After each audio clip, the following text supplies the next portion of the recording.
First, install Google Authenticator on your new phone. For this to work, you also need a computer where you can log into your Gmail account.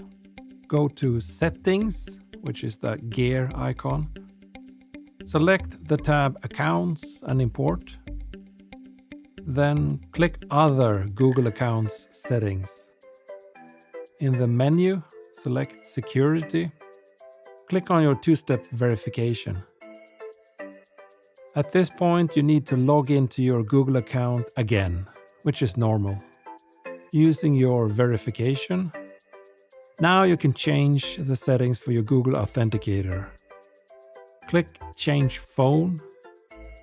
Select your type of phone. Then click Next.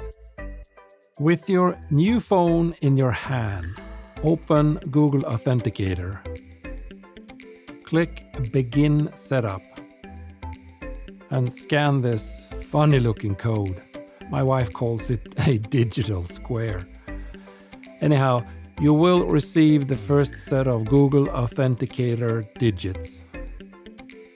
On your computer, click Next and just enter those numbers and click Verify. Until the next time, have a good one. Sincerely.